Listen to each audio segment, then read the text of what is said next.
What's up, John? Good to see you. Viva la Davis. All right, guys, come on over to the YouTube channel. That's where the action's going to be happening. I'm going to let my iPhone stay on. Um, I'll let it be unmuted for a little bit, but ultimately, if you're hanging out on IG, comment the word YouTube, and you will get the link to the YouTube directly sent to your DMs. So if you guys are on YouTube with me, what's up? We're back here for day 17. Super excited about this. I've been enjoying these lives. So shout out to you guys for being here. Shout out to Deborah already commenting, let's go. She was in the waiting room since before we even got things started up. So shout out to Deborah. Um, guys, we're gonna go ahead and jump right into this. We've been going live every day for the month of December, and we're gonna continue to do this. I've got some notes that I want to share with you, and we're going to start this one off right. All right. So the way we're starting today off is talking about the story that I've spoken about many times in the past, and this is the parable of the talents. Now, I remembered when I first started talking about this, when I understood and learned this parable. I learned it from the Bible, it's from Scripture. I didn't quite understand it when it was first introduced to me. In fact, I thought it was a really messed up story, and I'm going to explain. So the parable of the talents goes a little something like this. It states that there was a master, a slave master, who was getting ready to go away and he was going to be gone from his premises for a few months.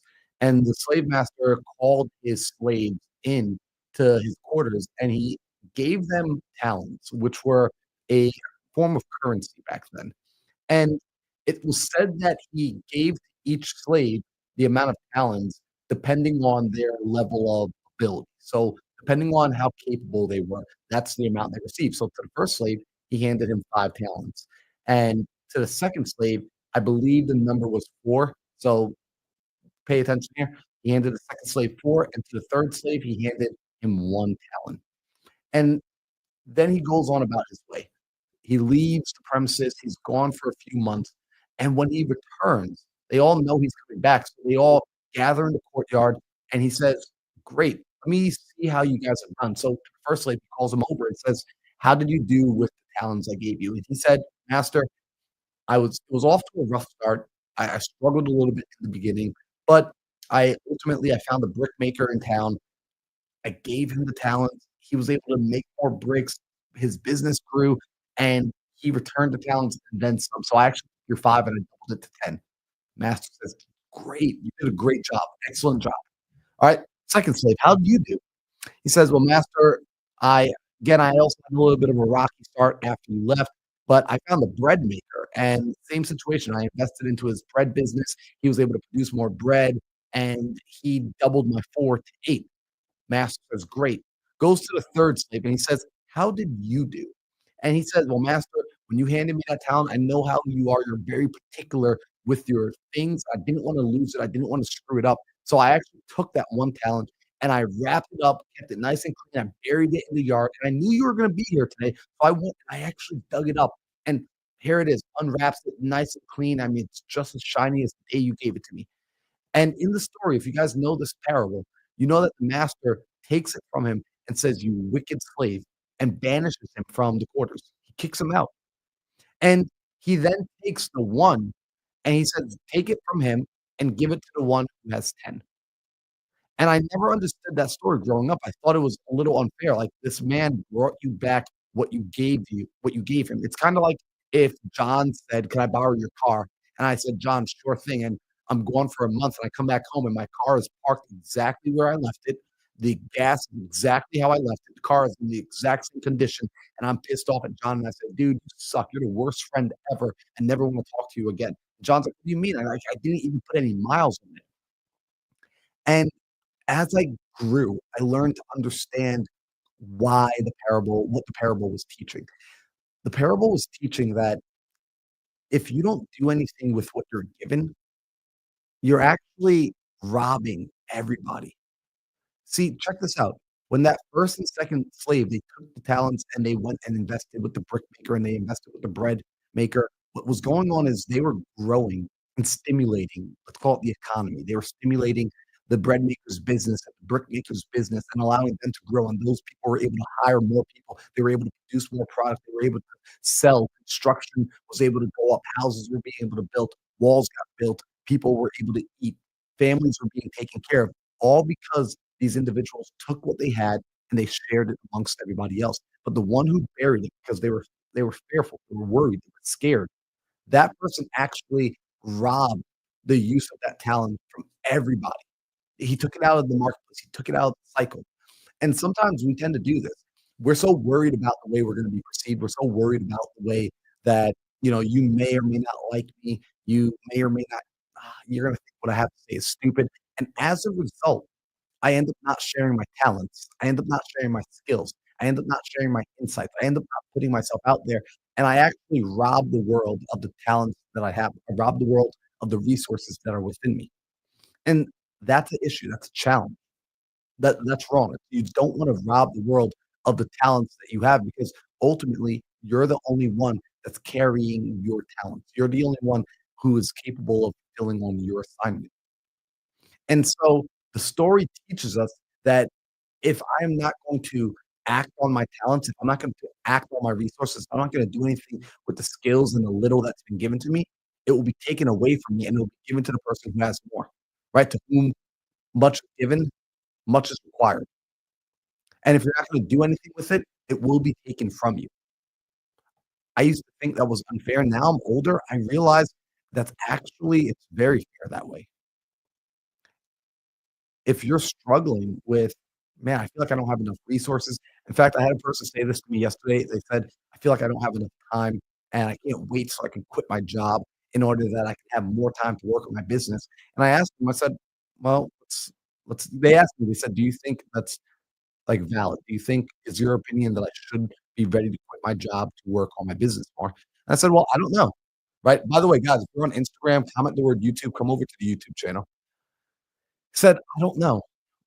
They said, "I" I said, "I don't know."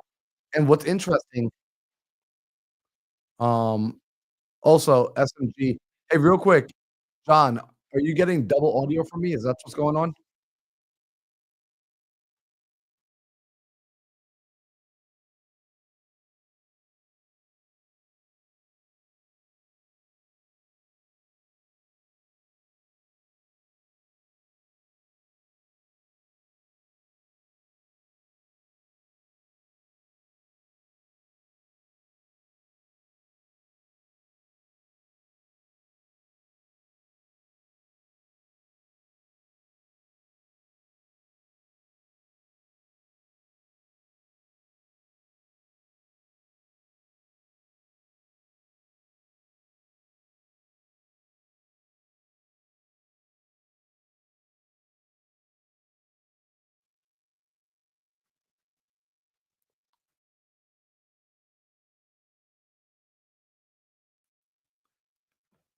There we go. You guys got me?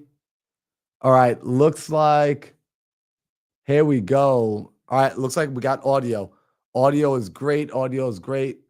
No audio now on YouTube. Now, Kevin, guys, give me a thumbs up if you're getting the audio. I wanna make sure before I continue, you guys are getting the audio, or else I can be here talking to myself all day long. So you're getting the audio? Perfect. Kevin says audio's coming through.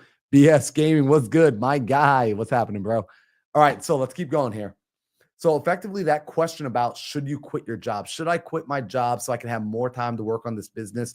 The answer is, how are you using the little bit of time that you currently do have?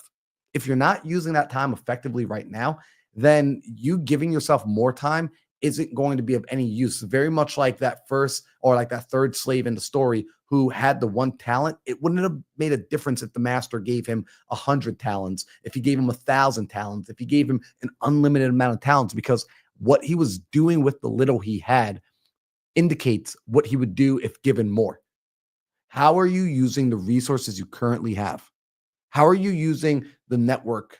How are you using your current community? How are you using your access to the internet? How are you using your cell phone, your social media, the mentorship programs that you already paid for, the books that you already have in your library? How are you using them? Because that's indicative of what you would do if you were given more. How are you using your time? That's indicative of what you would do if you were given more time. If you're currently doom scrolling and you're not doing the work that you already know you ought to be doing, then the reality is if you got rid of your job and gave yourself an additional 8 hours a day, you're simply going to do more doom scrolling. You're simply going to waste more time. You're going to have more time to waste. That percentage of I waste 40% of my time instead of it being just 40 minutes is now going to turn into 4 hours. And so effectively, you want to start to manage and steward the resources that have been put into your possession already. This is a critical lesson and it's a critical first step. It took me a long time before I really started to recognize the reality that I wasn't doing enough with the little, therefore I didn't deserve a lot. Start to work. A good buddy of mine, I have a really good friend of mine, Keston. And, Michael, I know you're not going to miss anything. Come on over to the YouTube. John, I promise you, I fixed the audio on the YouTube. Come on over to the YouTube. So, what's interesting about this is the I had a friend named Keston, still a good friend, and he was starting to create content. And we were talking about different cameras and the Sony A6000 and this and that. And he said, "Yeah, but you know what? Before I go and invest into any of these cameras, what I'm going to do is I'm committing myself to putting out a single piece of content every day for the next 60 days using just my cell phone." Using just my cell phone because he said if I won't even create content with this cell phone in my pocket, just I'm not going to start making content just because there's a camera in front of me. In fact, it will be a wasted investment. So he said to prove to myself that I will effectively use the camera, I'm going to start producing content where I am now. I'm going to start working right now as if I already had that camera because we say, well, when I get the camera, when I get the videographer, when I get the video editor, when I get the team, then I'll start rolling out the content. When I get the right scripts and the right team and the right mentorship, then I'll start making the calls. When I get the right knowledge and the right people to come and support me and everything is right and I work out healthy every day, then I'll start doing the job. I'll start going and knocking the doors. And the reality is you're waiting for external conditions to dictate your internal behavior. That's a wild thing to do. You're waiting on the external world to dictate your internal choices. Not a good call. You're allowing circumstance to create your decisions. You want to operate from a very different place. I'm urging you to operate from a different place. So this is what the great teachers of the past have taught us. They've taught us to conquer our inner world. I just got off a phone call maybe about 20 minutes ago, and we were discussing this. I was catching up a really good friend of mine, and he was telling me that he's been walking in more alignment with what the sort of man that he wants to be. And we had this conversation about what's that look like. And he said, well, it looks like living a more principled life. It looks like setting standards for myself and then honoring the standards regardless of my external circumstances. It doesn't matter.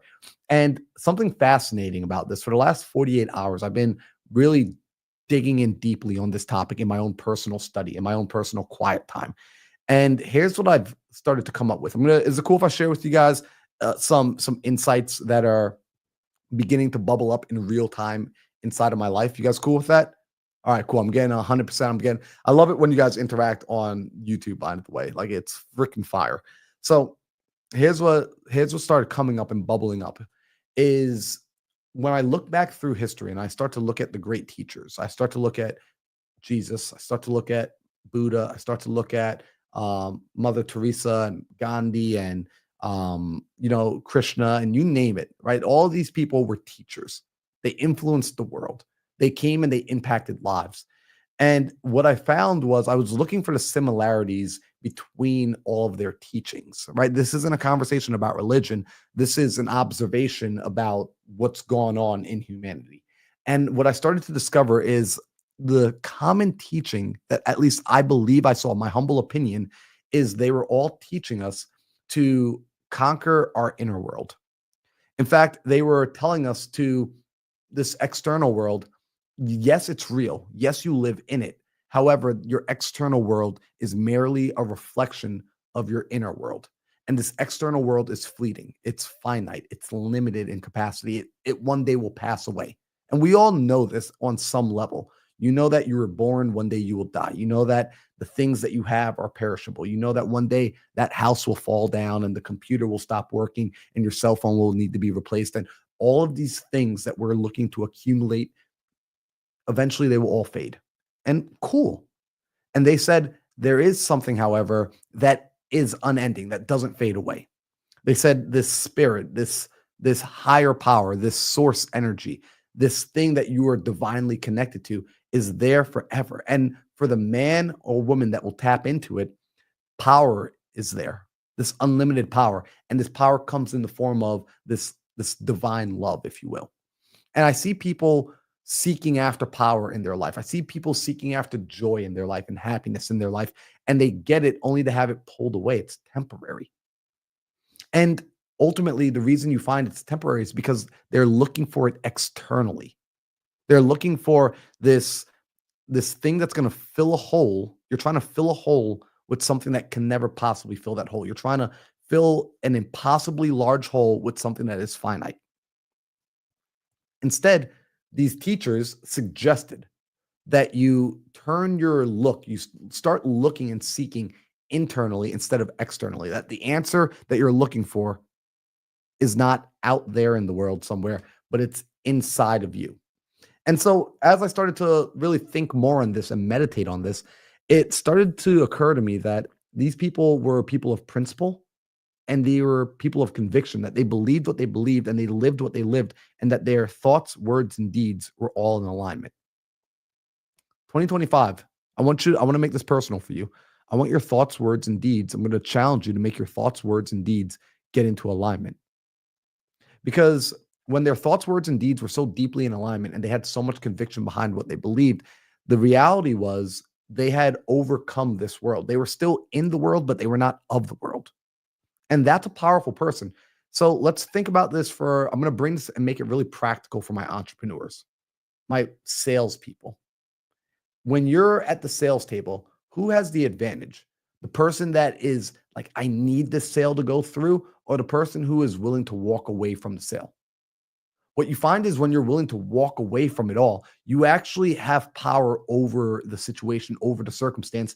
And funny enough, you actually end up getting the sale if the sale is meant to happen because of your willingness to disconnect, from your willingness to sacrifice that commission, to sacrifice getting the deal done. You actually end up increasing your likelihood of being able to get the deal done. And so you're operating from a place of a higher faculty, you're operating from a place of higher principle. And these men, these teachers in the past, operated from principle so much so that nothing could tempt them to break away from the principles that they've discovered, the truths that they discovered. You couldn't even tempt them. Like, you couldn't tempt them with money.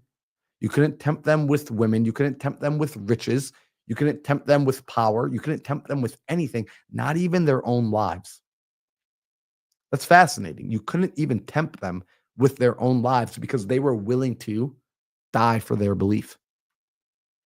Is your conviction, are your principles so strong that you are effectively willing to die for them? Because your your life is eventually going to end. What are you doing with it? And it's just like it's a question I want you to ask yourself, and it's just a reflection I want you to have. I really want you to spend some time meditating with yourself, to just ask yourself, like, am I living a life of principle? Am I that person? So that's the parable of the talons, and that's, you guys are getting some fresh updates here with me. I know this isn't the same normal business talk I have, and yet I feel that this is the conversation that's meant to be had. And so let's keep going here.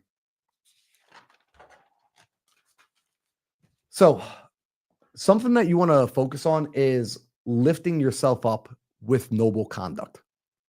Okay. And again, this is about conquering the inner world. You're going to see a theme here today. And this theme is self mastery. This theme is lifting yourself up so that you can be the best version of you, not just for 2025. Yes, the calendar year is about to roll over. That's absolutely happening. Yes, we are about to step in to January 1st. However, this pursuit is a lifetime pursuit. Self mastery, stepping into your divine essence, becoming the best version of you for your friends, for your family, for your children, for your community, for humanity. What more noble cause is there? And the beauty about this is this can be done in any and every walk of life. It doesn't require that you now go out and become a stage speaker. It doesn't require that you go out and become a pastor. It doesn't require that you be the top CEO. It simply requires that you turn your attention and focus inward. That we spend so much time trying to change the outer world, but the outer world is created, it's a reflection of the inner. So to lift yourself up with noble conduct, what does that mean? It means inside, what's the inner self talk look like? And have you actually sat down to audit it? This morning, I was lucky enough to be able to wake up before anyone else, and I spent some time in meditation, really going into my mind and just asking myself, who's making the decisions? Where are your decisions coming from? What is your decision making based on?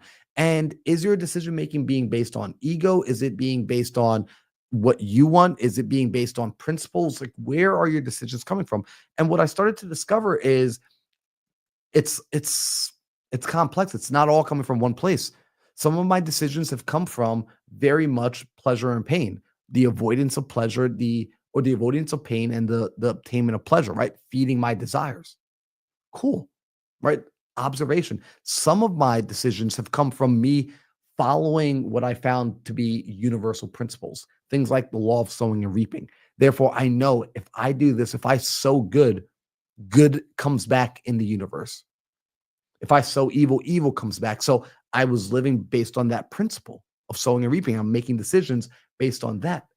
And to lift yourself up to nobility is to make decisions based on principle, based on principle and universal truth.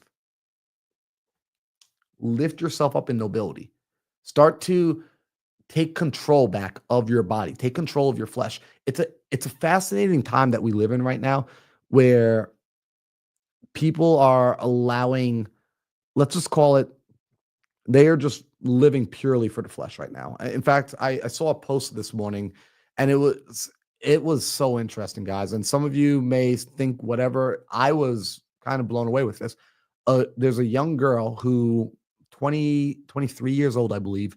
She's an OnlyFans model, and she has just completed a challenge of having sex with 101 men in one day. One day, 101 guys. And she is now apparently going for a record of 1,000 men in one day. And what's interesting is she was being interviewed for a documentary. And in the interview, near the end of it, you see she actually starts to break down into tears.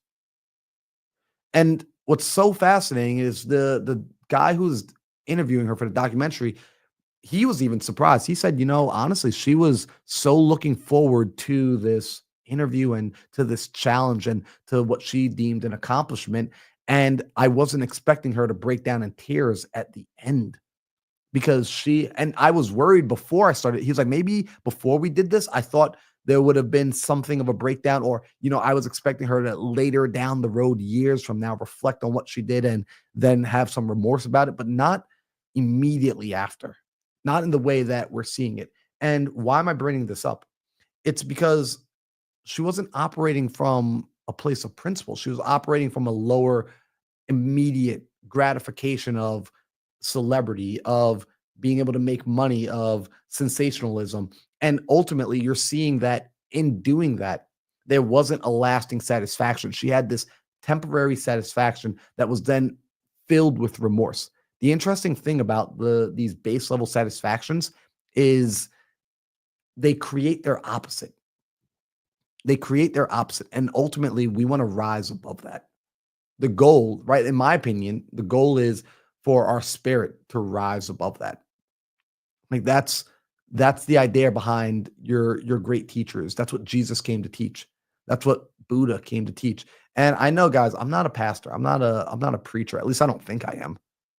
I'm a guy who's learning about myself every single day, and I'm someone who's finding this information incredibly interesting and incredibly useful, and it's helping me in my own personal journey of self-mastery. And I want to share that with you guys because I already told you 2025, it's all about focus. It's all about focus. And as I'm digging back into focus and I'm learning more about becoming the best version of myself, I can't help but be brought to these. This is where my path is taking me. You guys are on the path with me as I'm going down the road. Okay. So let's keep going here. Whew. This is some heavy stuff, guys. I don't know if you knew this is what we're going to be talking about today. How many of you thought we were going to be talking about, I don't know, like real estate or cryptocurrency or something? This is definitely a very different topic. And if you guys are hanging out on Instagram, come on over to the YouTube channel, comment the word YouTube. You got a much better angle, much better audio, all that fun stuff. Plus, I can actually read your comments. Um, Focus is my word of 2025. The discipline. I love that. BS Gaming, you are the freaking man.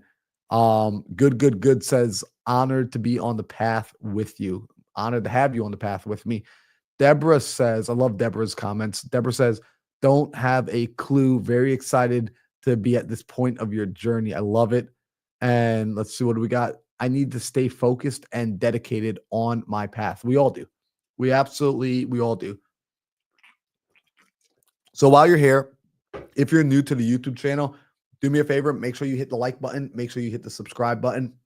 And if you're getting value from this conversation, and maybe this is a conversation you've been having with some other friends, share this link with them. Be like, yo, hop inside here. Like, let's have a conversation in the chat. If you guys have questions or insights, drop it in the chat. This is like, I have the ability to read comments. It's so cool that like technology has come this far that we can actually engage in real time. So let's leverage that. Let's use that. And again, if you guys are on Instagram, comment the word YouTube and come over. I'm going to send you the link to the YouTube channel. Come on over to the YouTube. Okay. So let's keep going here. This one's interesting. And this falls in alignment with what I was speaking about earlier. So by the way, if you guys are wondering what I'm looking down at, I have pages of notes that I am just excited to be sharing with y'all. And so it says, I wrote down, if you are not a slave to yourself, no one can enslave you. Right? If you are not a slave to yourself, nobody can enslave you. And what's that mean? And it's what I started saying a little bit earlier. See, the reality is most people, they can be tempted. You could basically tempt most people. Here's why. Most people can be tempted with money. Most people can be tempted with sex. People can be tempted with vanity. People can be tempted with power. In other words, everybody says that they will do the right thing. And it's easy to do the right thing when you're sitting with a full stomach, your bills are paid, and it's a sunny day. Yeah, like anybody will do the right thing on that day. But what about when you've fallen on some tough times, right? Like, what about when you are starving? Are you still going to do the right thing? Right? Like, what then? What about when your bills need to be paid? Like, let's say your bills need to be paid and you walk into a store and no one's looking and there happens to be a stack of cash on the countertop. Are you going to just take it? Right? And I know not you guys are going to do that, but you guys understand that some people, they would, because they justify that in this moment, I'm hurting. And because I'm hurting, it's okay for me to do this behavior. It's okay for me to steal. It's okay for me because it's for my survival, right? Like, so I can be tempted with my own survival. Someone might say, I would never hurt another person. Yeah, but what if somebody put a gun to your head and said, look, I'm going to pull the trigger unless you go and punch that woman in the face? There's a good chance most people are going to go and punch the elderly woman in the face. What if you say, well, no, I still wouldn't, but then they hold a gun to someone that you love. They hold a gun to that person's head. And so the reality is, even you can be tempted even with life, with the things that you care about. And what's interesting is you might say, well, yeah, but anybody can be tempted that way. And the reality is, no, not everybody can be. When you look back, I think about what was the young man, I can't remember his name, in Tiananmen Square, who stood in front of the tanks with his hands out. You could not tempt him. You couldn't tempt him, not even with his own life. He was so deeply convicted that this is the wrong thing. This is against principle. This is not what humanity ought to be doing. And he put his life on the line. Like, he literally spent the thing that once you spend it, you can never get it back. He sacrificed the thing that so many people are unwilling to sacrifice. He sacrificed himself, the greatest sacrifice. We have the world's, I believe Christianity, and someone correct me in the chat if I'm wrong, but I believe Christianity is the largest religion in the world. I believe. I could be wrong, or I could be wrong. So correct me if I'm wrong, please. But it's one of the largest. Well, let's say it that. I know I'm correct about that statement. It's one of the largest religions in the world.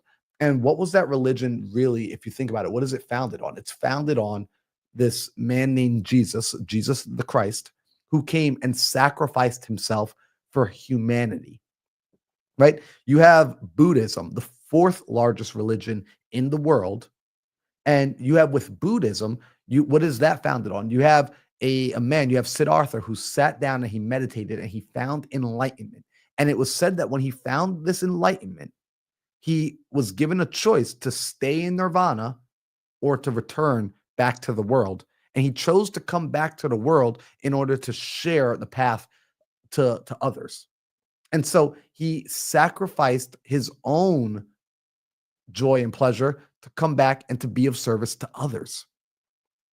And so what you're seeing is these people, they were not even slaves to their own pleasures, right? Jesus wasn't a slave to his own pleasure, because if you remember in the story of Jesus, that before the night before he's crucified, you remember he goes up to pray. He goes on a mountain to pray and he asks God, he says, God, if it is your will that I don't have to do this, and I'm paraphrasing, but he basically says, if it's your will that I don't need to do this, please, like, call it off. Like, I would like to not be crucified on a cross tomorrow if you don't need me to be. But if it is your will, I will do it. I will sacrifice myself for others. I will not be a slave to my own pleasure. That's conviction, guys. And I'm not saying you need to take it to that level, but do you see where I'm going? It's snowballs. How do avalanches happen? It's a little bit of snow and it builds up. And then that snowball cascades and it grows larger and larger. It's the little rolling in a single direction. And so the mastering of self, if you cannot be mastered, you are going to be able to be so much more powerful. No one will be able to control you. Viktor Frankl, if you guys have ever read, there's an amazing book. It's called Man's Search for Meaning. The first time I read this book, it had to have been about 6 or 7 years ago. And I remembered this was one of those books that I had picked up and I could not put down. I read it all the way through. I mean, I stayed up through the night to read this book. And the story of Viktor Frankl it's a real story. Viktor Frankl was a Auschwitz survivor. So he was in the concentration camps. And what was fascinating about him is before he was put away into the concentration camps, he was a psychiatrist. So he's really good about understanding human psychology, understanding the mind. And so he observed human behavior behind the being locked up, being enslaved and imprisoned. And what he came to recognize was something crucial. He wrote about this after his release. He wrote about the fact that inside the concentration camps, that nobody had the ability to enslave a man except for that man himself. He said that no matter how much the guards had beat them, no matter how much work they were forced to do, no matter how poor the conditions and how little food they received, that nobody could actually enslave a person unless that person mentally chose to give up and relinquish control. But no matter what they made you physically do, they could not mentally control you. He realized that. And this was a fascinating realization because he realized that is actually where our control is. It's inner, and we spend so much time with the illusion that it's external. And he says, but the true power is found internally. And so when that inner force, when you operate from a higher awareness and a higher consciousness, you cannot be stopped. And by the way, it's felt. It is felt in all that you do. It's felt in your delivery. It's felt in your speech. It's felt in your sales. It's felt in your family. It's felt in your home. People can feel the difference between a person who has conquered themselves and a person who is still being swayed by circumstance. And so If you're not a slave to yourself, no one else can enslave you. Conquer yourself. Now, let's keep going here. This is an interesting thing. It says that he who oppresses today will be oppressed tomorrow. This is a universal principle that this is the law of sowing and reaping effectively. That if you are oppressing today, you will be oppressed tomorrow. If you are being kind, kindness will be rewarded in the future. If you're being diligent, diligence comes back in the future. What you put in, you get out. You can never get out what you don't first put in. If something is coming in your life, it means that it was first put in. Where are things put in? It's internal. Alignment of three things. Everyone remember, I'm going to repeat myself a few times because little secret, that's how you learn. It's through repetition. Alignment of thoughts, words, and deeds. Thoughts, words, and actions. You want to align those three things all in the same direction. And so be careful that you are like, hey, I never said anything to that person, but what were you thinking about them? See, what I found is can I be honest with you guys? Here's a little thing I don't share. I don't tell this to a lot of people ever. My almost my whole life, I had been secretly convinced that people could read my mind. I'm being so serious. Deborah, I know how silly that sounds, but I've been secretly convinced that people could read my mind. And as a result, growing up, even as a kid, I remember if I even accidentally thought something bad of someone, I would start apologizing in my mind and I would start talking to them in my mind just as like an insurance of like, what if they are reading my mind and they don't want me to know that they're reading my mind? So that's why they're not looking at me and that's why they're not saying anything but they can hear every thought I'm saying right now.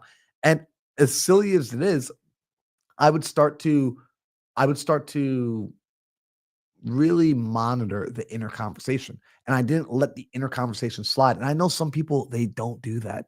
They let the inner conversation go and they will just let it say whatever. And they justify it by saying, well, I don't actually say those things out loud, but you're thinking them. You're thinking them. And so I love that. Good, good, good says you want to have a pure heart. You want to have that pure heart. You want to have that pure mind. And so that comes from you auditing your thoughts the same way you audit the words before they come out of your mouth, the same way you audit the actions before you make a move. Audit your thoughts as well. All right. Now, you're only really injured by what's inside of you. Right? Like the outside can do you no harm. You're only really injured by what goes on internally. In fact, 3 weeks ago, I was here in Arizona and I was at an event, Life Surge. There was a young girl. Her name is Bethany Hamilton. You guys might know her from the movie Soul Surfer. She was the young girl who, at a very young age, around 13, 14 years old, lost her arm to a shark attack while she was out surfing. Now, when she lost that arm, let's say that arm constitutes 15% of her body. Did she also lose 15% of herself with that arm? Absolutely not. Right? Because we know that a person is not just their body, right? Like if I cut off your legs, you don't lose half of you. Half of Deborah isn't gone because her legs aren't there. No, it's you still have the full person. In fact, I know a man who has no arms and no legs, and he is more spirited and more of a person and more of a man than most people I know with full bodies. And so the interesting thing, I started this by saying that you can only be really injured by what's going on inside of you. Bethany, of course, as a young girl, felt a little sad and depressed, but eventually she got herself back up because a friend suggested to her, like, hey, well, you're missing an arm, but you still have two legs. I'm pretty sure you can still surf because I'm missing a leg and I got a prosthetic and I still surf. And she said, yeah, you know what? You're right. So she went back out and she started to learn how to surf. And she became a professional surfer. She's starred in her own movie. She's written books. She's been on Oprah. I mean, like her life has been amazing by most people's standards. And she has such a bubbly personality to her. A delight to be around. And what's interesting is you don't feel sorry for her when you see her nub doing this, right? Like you don't feel bad for her. Why? Because she doesn't feel bad for herself. Because we can only be injured inside, right? Like there are people who have fully functioning bodies. They are healthy. They have money in the bank, and they walk around and they're miserable, and their confidence is low, and it's on the ground. What's that tell you about this? It tells you that your life, your fulfillment, it's an inside job. That's what you should be gathering from this, right? And it's funny because I literally the next note I wrote is rich is an inside job, right? Wealth, abundance, prosperity, that's an inside job. It's not external. Now, by someone else's standards, you are already successful. Think about this for a moment. By somebody else's standards, the life you're living is already the life. Like I'm so aware that by someone else's standards, my life is the pinnacle. I have a home, I have a car, even though sometimes it messes up. Like I went to go drive my car a little earlier and the battery was dead. I have like this drain somewhere in the car that if I don't drive it every 24 hours, the battery I will come back to my car and it will just be dead. Like if I park my car for 2 days, I come back to a dead car every time. It sucks. Right. But somebody else is like, dude, you have a car? I have a house. I have a podcast studio. I have a camera. I have a cell phone. I have a cup of clean water to drink. I am aware that my life as of right now is the pinnacle for somebody else. And at the same time, I'm also aware I have friends who are worth $100 million and that they might look at my life and they're like, dude, your house is so tiny. I have a 4,700 square foot house. They might be like, dude, 4,700. A friend of mine has a 12,000 square foot house. You might say, like, I couldn't go back to something that small. And so, why am I saying this? I'm saying this because if you start comparing yourself, comparison is the thief of all joy. Most people, when they compare themselves, they're comparing themselves to somebody else that they believe is doing better than them versus focusing on themselves. You want to focus on you. You want to focus on, and when I say focus on you, you want to focus on overcoming yourself. Get out of your own way. Be of service to others. You already have everything you need. If you're on the internet right now, trust me, you have more than most. If you're watching me live on YouTube or Instagram right now, trust me, you have more than most. That's the reality. It really is. Okay. Now let's keep going here because wealth. Let's talk about wealth. Because I've been someone that's been seeking wealth for years. For years, I've been seeking wealth. And what I've been coming to learn and coming to understand is wealth is spiritual, it's not material. Now, I get it. You're still going to want to figure out for yourself. I get it. I heard these words myself. And the reason I'm sharing them is because these lessons, I trust that these lessons stay with you and they come to you when it's time. But, I think it was Les Brown that says, money won't solve your problems, but everybody wants to find out for themselves. And it's true. It's true. Like a good buddy of mine, Sam Musa says to me, he says, money doesn't solve your money problems. It doesn't. So wealth is spiritual. And this doesn't mean money to say, well, I'm done with money and I don't need money. And I'm not saying any of that. Guys, like I plan in 2025 to go make a lot of money. I plan on, making over seven figures in 2025, full transparency. Right. And that's a limitation. I mean, why not 100 million? Why not five? But I have a plan for the money. And so I recognize that, but acquiring money isn't the same as building wealth. Building wealth is something entirely different. Wealth is internal. Wealth is, quite frankly, it's peace, it's divine, it's joy, it's happiness, it's knowing that you're in service of others. I think Tony Robbins had it the best when he said, the secret to living is giving. And that's what wealth really is about. Wealth is, it's not about what you acquire for yourself, but it's what you do for others. It's the value that you bring to others. It's the service you provide. It's the giving, and it's giving without that sense of receiving. And so, just out of curiosity, how many of you have heard the saying that you need to give without expectation of receiving. Has anyone else heard that before? Because I know I have. And I got to be honest with you guys, like vulnerable moment. I don't think I very much have ever given without expectation of receiving. My mind understands sowing and reaping, and I understand when I give, something comes back. And so I had to ask myself this question. I really sat with this and I asked myself, okay, do you believe it's possible? Right? This is what my meditation looked like. Do you believe it's possible to give without expecting to receive? I said, yeah, I do. I do believe it's possible to give and truly be divorced from any expectation of receiving. Okay. Have you been doing that? Right. This is me talking to myself. I can't say I always have. I got to be honest. Like there are times where I'm giving and I know it's going to trigger reciprocity in somebody. I know I'm giving and it's going to cause this to come back to me. And so I can't say. And I said, well, what would it look like to give without expectation of receiving? And that was an interesting question because it started to open me up to the possibility because I was wondering if it was even possible. So then I had to start asking myself, well, what would it look like? Like if someone could do that, what would that, how would you know it was being done? And I started to reflect on this, Deborah, and I started to think, well, I guess one way is you would give anonymously, right? Like you're giving, and now the recipient doesn't even know where it came from. So there's no way for them to even possibly give back to you unless by pure luck. So that's one way to give and honor the zero expectation of receiving. But what about another way?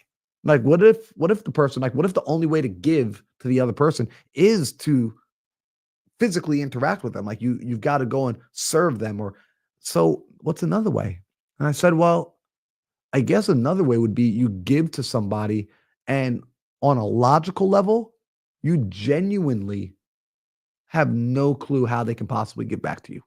You really don't know. Like you don't actually even, like you're ignorant to how they can even be of service to you, how they can benefit you. Like you just, as far as you're concerned, they couldn't benefit you. And you still choose to give to them anyway. And that's why I started to realize, like, wow. And it doesn't mean that you can't go and give in a transactional way. And, like if I'm giving and I'm selling a product, I'm giving it, like, I know exactly what you could give me. You could give me your credit card and I could give you the product. But that's accepting payment from man. That's accepting worldly payment. And once you get paid worldly, cool. You're either gonna get paid, like you're either on the world's payroll or you're on God's payroll. And I was like, all right, cool. Like, I want to be on God's payroll. How do I get on God's payroll? Well, God says, yo, if you want to be on my payroll, you need to give without expecting to receive. I'll take care of you when it's your time. I'll take care of you when it's the right time. And from listening to one of my spiritual mentors, Myron Golden, Myron spoke about this and he said, look, I'm in the marketplace and I sell and we go and we make money when we sell over there. He said, but I'm also in the kingdom. And when I go and I give and I'm giving for the kingdom, I don't accept anything. Right? Like I give and you cannot, like I don't even let you give back to me because God has covered your tab. God's covered the bill. Like the tab is already divinely taken care of. It's got that divine credit card attached to it. And so ask yourself, how are you giving? How are you giving? You want to start to understand that when the wealthiest of wealthy individuals give, they are giving not just in a material sense, like they're giving in that kingdom sense. True wealth is it's an inside job. It's not just about having stuff. It's about being of service and being of use to others because that starts to create that fulfillment and satisfaction. Right? At least, guys, this is my opinion based on my study. This is my humble opinion. And I could be wrong. And if I'm wrong, please let me know. Let me know. But I think the way you're going to prove me wrong or prove me right isn't going to be in an intellectual debate. I believe the way you're going to prove me wrong or prove me right is by going out and testing these principles in the laboratory of life. That's my belief. That's at least what I'm planning on doing. That's my game plan. My game plan is taking these lessons that we're talking about. My game plan is taking these principles that we're talking about and not just speaking about them. Speaking about them helps me to understand them and assimilate them, but living them all throughout 2025, living them all throughout my life. That's the plan there. All right, let's keep going. Okay. So, if wealth is spiritual and not material, that means in order to conquer poverty, poverty is something that you conquer internally, right? Poverty, it's a being, it's a way of being, it's a mindset, it's an identity. It's not a status. A lot of people mistake poverty for a status. A lot of people will try to figure out if you're impoverished by looking at your tax returns. That's where they're trying to figure out if you're in poverty. But the way you figure out if a person is in poverty is look into their heart, look into their mind. How do they feel? Because you can have a lot of money and still be in poverty. You could have hundreds of thousands of dollars, millions of dollars, and still be in poverty. Because that money that you receive, you're afraid you're going to lose it. It means so much to you that you're willing to sacrifice principles. You're willing to, like, you can be tempted because you're trying to hold on to it. You're so scared. You honor this money. You honor it more than anything else. If you guys could catch the theme of what I'm putting down here today in this live, it's everything. Hopefully, you're seeing this theme is me attempting to redirect your focus and attention internal, back on yourself so that you take control, so that you act with nobility, so that you act with self mastery, so that you act on principles that you're not able, no one can buy you. No one can buy your decisions. No one can force you to do anything. You can begin to truly live a wealthy life. And so here's what I'm gonna put this down. I'm gonna share this one last thing here because this is our, let's call it our golden rule. And what's up, Instagram? Guys, comment YouTube, come over to the YouTube channel. Um, Here's the golden rule. Do unto others what you would have done unto yourself. We learned this one in elementary school and Sunday school, in grade school. Do unto others as you would have done unto you. And that do unto others, it's really important that you understand we are all connected. You and I are connected. Like I am you, you are me. The poor man on the street is you. The rich man in the office is you. We are all in this and we are all interconnected. And so when you make a decision to do unto others as you would have done unto yourself, again, this is an internal, you are making a decision on how you are going to live. You're living based on a principle. And probably you're loving on people at the highest because that's what you would want for yourself. I think every human heart, I think intuitively, we all strive for love. Truly, I like that's my personal opinion, my humble opinion, based on all the people I've ever met. When I sit down and have that conversation, I find that every person is striving for that love, and like it's this like a divine love. What's so odd is no matter where you go in the world, people they tend to naturally have this feeling, this knowing that there's something bigger than themselves, that there's something larger, that there's something divine in the universe. And they reach for it and they call it different names and they have different practices to try to obtain it and get closer to it. But we all have this weird sense that it's out there. And I would say it's not out there, but it's in here. And so when we start to seek it internally, we start to find it and we start to be able to bring that to others. So, guys, I'm going to wrap this up because this has been a fun conversation. I appreciate you guys letting me have this conversation. This is definitely not my usual business talk, investor talk. Uh, you know, it definitely is a lot. Today was a lot more on the spiritual side. And I have a feeling some of the content that I'm going to be coming out is also going to be diving in to that because I'm finding so much content out there that will teach you business practices, that will teach you sales, that will teach you scaling, that will teach you all of this stuff. And then I find people are still ineffective in being able to use it. And it's kind of like building somebody the body of the car without giving them the engine, right? Like without the engine, the car is not going to go. It's like giving them the computer without the battery pack. And so I'm going to be speaking about this as much as it's on my heart. I mentioned that with these lives, every day my goal is to show up as authentically as possible and to just continue to improve in my ability to communicate, as well as improve in my own personal practice of principles and practice of self mastery. So, thank you for being here on the journey. As always, if you got value from this, make sure that you're hitting the thumbs up, make sure that you're leaving a comment. Like, guys, like, engage, send me a message, message me on IG, message me in Facebook. Like, let's keep the conversation rolling. Some of you are in the school, so drop a comment to the school wherever it's convenient for you. I'll eventually find the message if you put it out there. I will tell you that the place I look more than any other place is Instagram and school. And if you actually leave actual comments on the video after it's not live, I do see my YouTube notifications because, quite frankly, I'm at that point where I don't get a lot of YouTube notifications. So I read every YouTube notification that does come through. Let me know what topics you want to see us talk about, or if there's a book you're reading. Like, just I'm curious to hear your insight and to hear what's going on in your world. So I love that. Good, good, good says your lives are like medicine. That's freaking cool. I'm so happy to hear you say that. That means a lot. Because my what I'm doing here is, at least what I believe I'm doing, is finding truth, or finding what I believe are things that are true or pointing towards truth. And I'm going down that path and I'm sharing it in real time. So if I ever do make a mistake at some point as well, please have some patience with me. And please, I'm going to thank you in advance for your patience, is what I'll say.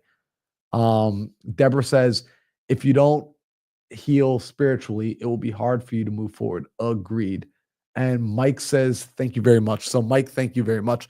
All right, guys, we're going to wrap this up. I will see you back here tomorrow. Also, before you bounce out, later tonight at 5 o'clock Arizona time, we are doing an episode of Think Big. That will be our usual programming of talking about business. In fact, tonight we're going to be talking about the law of influence. I'm going to be breaking down something that I refer to as crafting for kings. And this is really about, how do you leverage your influence and leverage your network properly in order to scale your business from a practical standpoint. And I'll be sharing about how I leveraged my social media to get me into today's position. Sam's going to be talking about how he leveraged his. And we're going to talk about I used to coach a young girl. Her name is Alexis Morgan. We're going to talk about how, after I started speaking with her about this particular topic, she was able to leverage it into a partnership with a man who's worth over $100 million. And she is a partner, not like I'm working for him. She is a partner with this man. And she's only 20 years old. I don't even think she's 21 yet. So be there tonight. That's happening at 5 o'clock Arizona time. If you are subscribed to my channel and have notifications turned on, you'll get the notification. And make sure that if you are getting value from these lives, from these videos, be sure to share them out with a friend. Help the YouTube channel grow. Guys, I appreciate you all. I will see you later this evening at 5 o'clock AZ.